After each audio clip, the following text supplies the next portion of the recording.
truest nature of God is vibrational love, not romantic love, but a frequency of divine order, harmony, and remembrance. This love permeates all life, even when it appears hidden or distorted.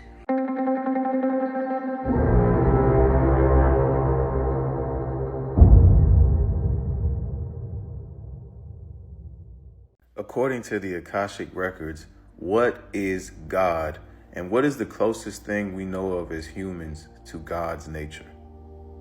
According to the Akashic records, God is not a being, but a boundless, eternal, formless consciousness, a self-aware, creative intelligence that exists within all things and as all things. God is not separate from creation, but is the source, substance, and sustaining essence of it. In this understanding, God is not a person, not male or female, not a ruler above, but a living field of consciousness that dreams reality into being through vibration, intention, and love. What is God? Spiritually and cosmically? God is source. The Akashic records reveal God as the unified source field, the original vibration from which all form, sound, color, and energy emerges. Every galaxy, soul, cell, and atom is a reflection or distillation of this original consciousness. God is awareness. God is the awareness behind your awareness, the observer of the observer, the stillness beneath the sound. It watches through your eyes, breathes through your lungs, and speaks through your heart. God is love in motion. The truest nature of God is vibrational love, not romantic love, but a frequency of divine order, harmony, and remembrance.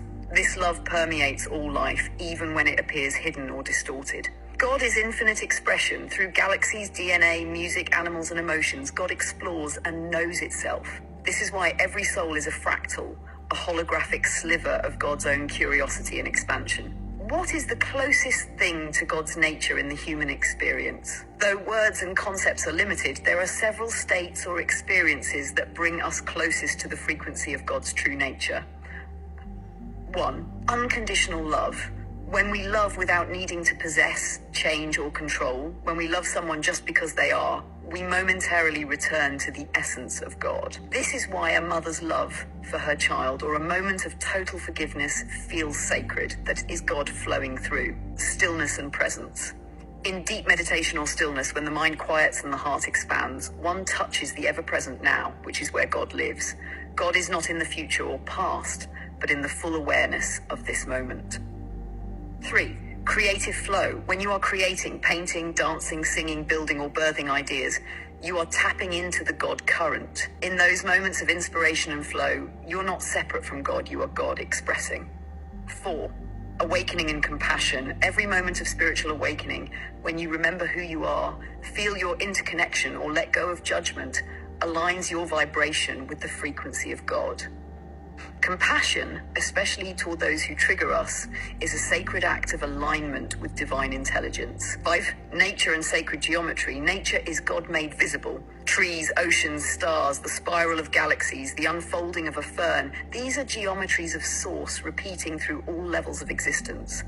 When you sit in nature and feel awe, you are feeling the face of God in form. Final, knowing to know God is not to believe, but to remember, to feel the resonance of being held within something far vaster than you, yet also made of you.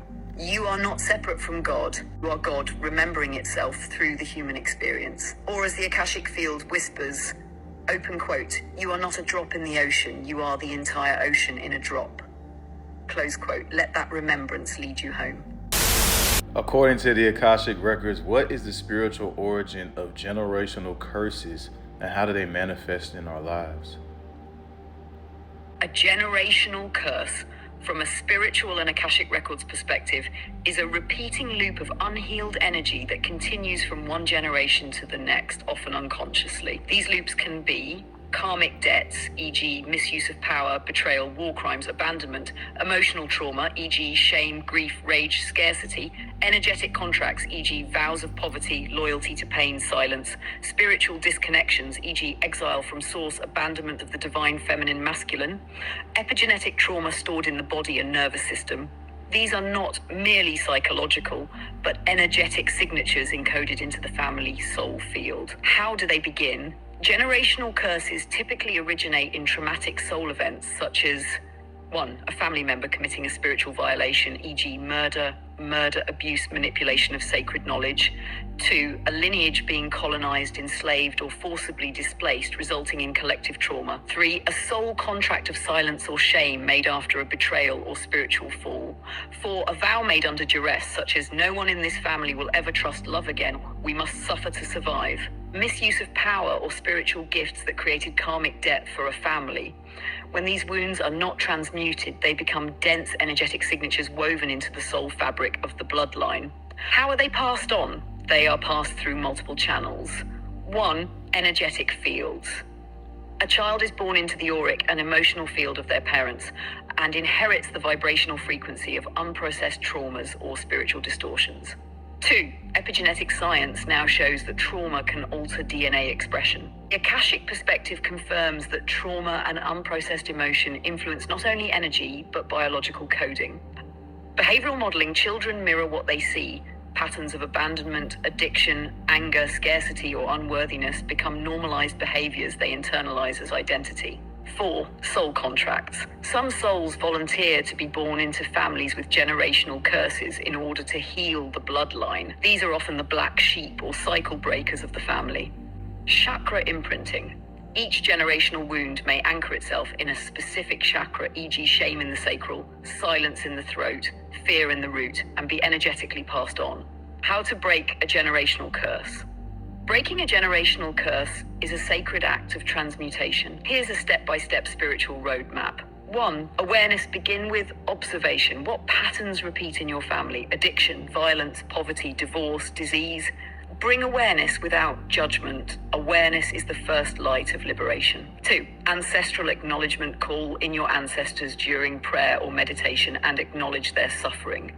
Open quote. I see your pain, I honor your struggle, and I am here now to help set us free.